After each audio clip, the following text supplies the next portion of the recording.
I've officially transferred the ownership of our house to my parents, and we're contemplating divorce. James, with a cold demeanor, pointed at me and callously insisted that I leave the house.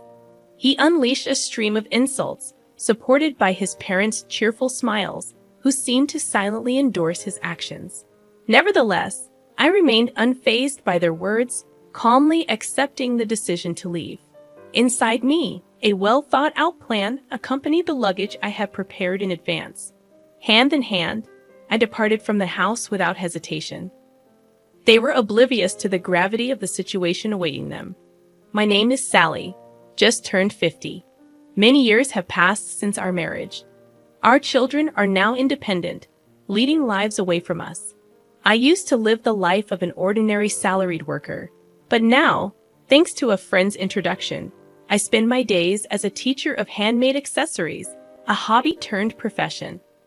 This new job has become a turning point in my life, bringing fulfillment through interactions with my students and the joy of crafting every day. Some might have negative opinions about turning a hobby into a livelihood, but I am content. James and I met by chance at the company where I used to work. He was employed at a client company at the time, and as we started to meet often through work-related social gatherings, our relationship deepened. Eventually, we chose to marry out of love. After 3 years of marriage, our family was blessed with a healthy and energetic boy. He graduated from a well-known university and is now happily married, living a prosperous life. However, despite our son's success, the relationship between James and me became increasingly difficult to find joy in. Over the years, James underwent a transformation, displaying changes in behavior. The once gentle and considerate James became demanding, treating me like nothing more than a housemaid. His daily changing demands and preferences became a source of trouble for me. Lately, James has been easily angered, blaming me for trivial things, and instances of verbal abuse have been on the rise. I've been wanting to escape this life and start anew, but I'm tied down by an unpaid mortgage. Despite this, James quit his job without a clear reason and now spends his days lazing around the house. He hardly lifts a finger to help with daily chores, leaving me to manage everything on my own. The house we live in was recently rebuilt, and I funded it all. Managing the finances, I saved bit by bit for its reconstruction. It embodies my wishes and aspirations, a house I worked hard to build. I don't want it to fall into James's hands if I leave. Beyond the mortgage issue, this house symbolizes my dreams, with features like the spacious kitchen area reflecting my careful choices. Despite initial input from James on the house's design, I covered all the costs and wanted my wishes to be respected. Despite facing challenges, the house, with all its desired features, eventually became a reality, fulfilling our dream. I experienced a profound sense of joy about the reality of our new home. However, the cost of construction significantly surpassed our initial estimates, compelling us to take on a much larger loan than anticipated. Accepting such a substantial loan in our 50s was unexpected, but the prospect of the happiness our new home promised provided us with the energy to overcome this financial burden. On the flip side, James appeared somewhat sulky, as his opinions and wishes were not well reflected in the house design. He expressed discontent, considering it unnecessary and akin to throwing money down the drain. Ignoring his complaints and grumbles, I pressed on.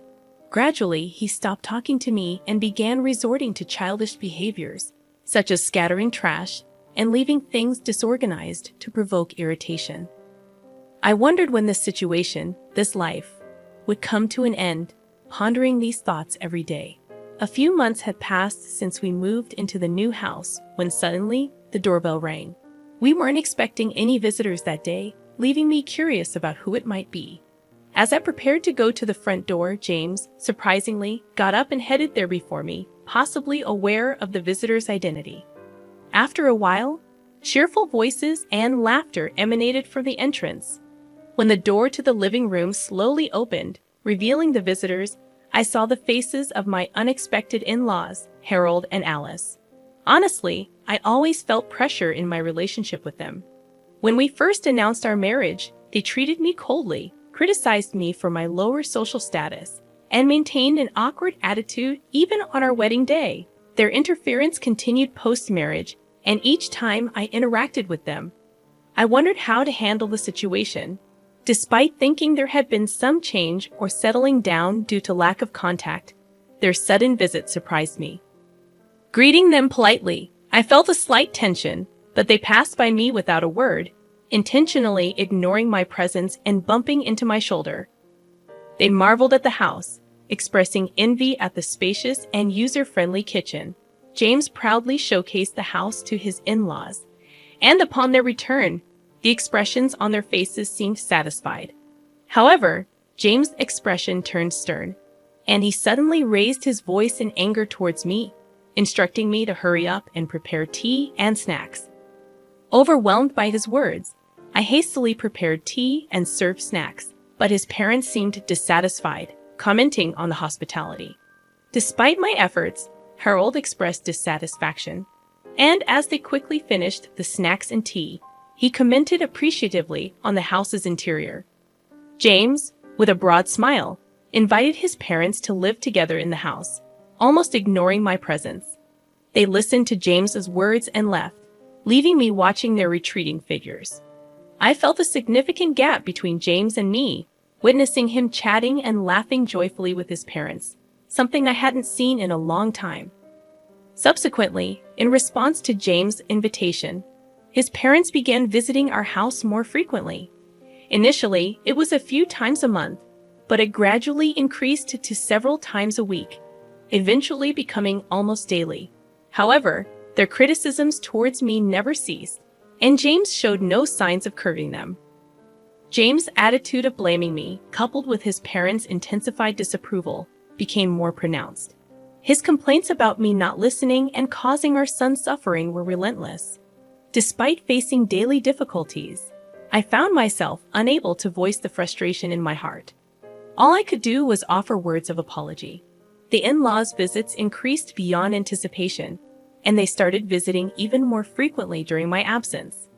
They would come along with James, leaving clear evidence of their activities at home: scattered beer cans, empty bottles, and traces of spilled alcohol that seeped into our new rug.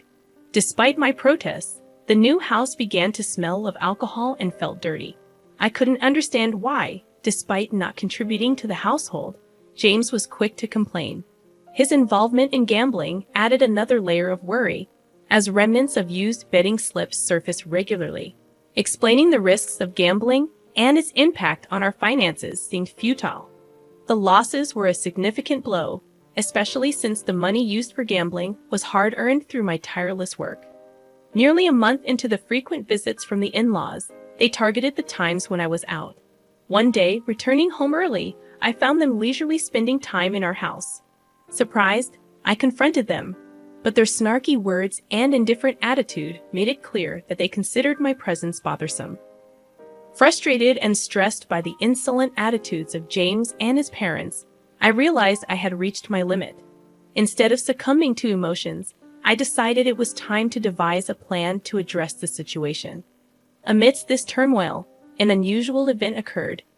During a time when I was supposed to be away, the in-laws visited unexpectedly, expressing surprise at their unusual timing. I sarcastically commented on their avoidance of my presence. Ignoring my remark, they boldly entered the house. James welcomed them with a smile, leading them to inspect various areas, from the kitchen to the bathroom. Observing their meticulous checks, I sensed a hidden agenda behind their actions. Even as they left, they wore satisfied expressions, as if they had confirmed something. Curious and wary, I questioned their inspections and wondered if there was something they should tell me. I had cautioned James not to worry, emphasizing that it was none of his business. His behavior, however, hinted at concealing something from me. I suspected he was trying to manipulate me cunningly, but grasping the real intention proved challenging. Observing the situation became my only option. Then, one day after work, I returned home to find a large moving truck parked in front of our house, bearing the logo of a company named Moving Center. James appeared to be in discussions with the truck driver and representatives. When our eyes met, he pretended not to see me and disappeared inside the house. What shocked me more was the simultaneous arrival of my in-laws. They greeted me casually, and James welcomed them, leading them into the house. The atmosphere felt tense, and as I followed them inside, I noticed a significant change. The familiar furniture and belongings I knew had vanished, replaced by my in-laws' dated furniture, arranged as if this were their home. As I sat down on the sofa, they surrounded me with smirky smiles, conveying a sense of smugness. Their behavior indicated a pre-planned action, and though anxious, I decided to quietly wait and see what would unfold. The somewhat hurried gazes of my in-laws added to the atmosphere.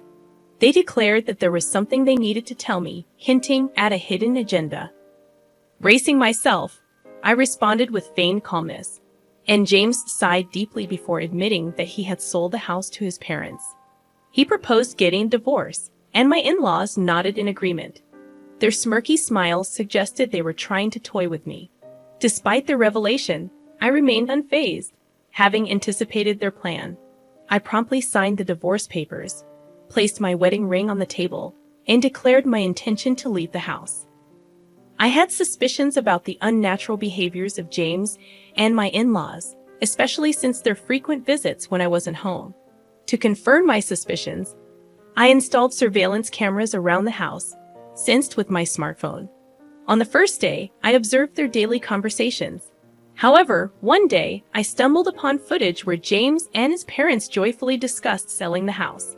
Shocked by this revelation, I decided to plan my next steps, searching for a new residence based on the information obtained from the surveillance cameras.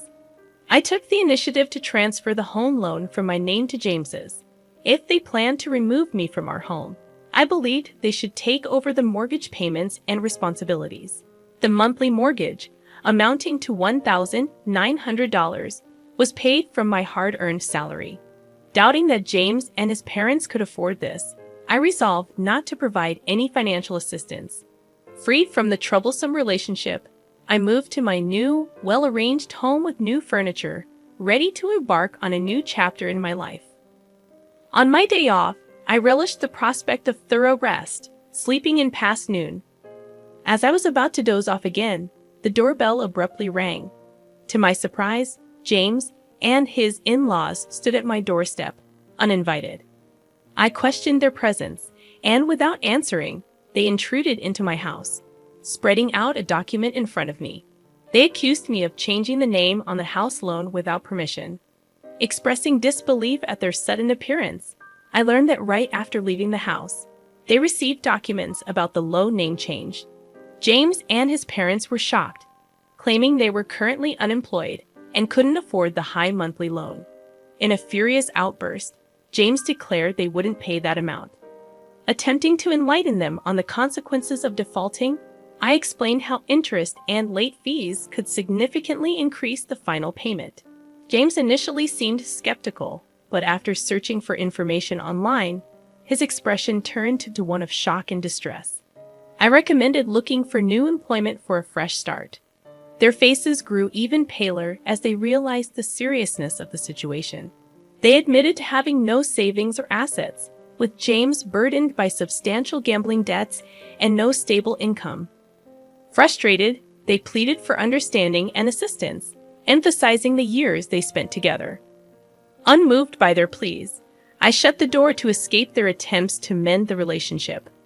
Frustrated, they reported me to the police, leading to their removal from my property.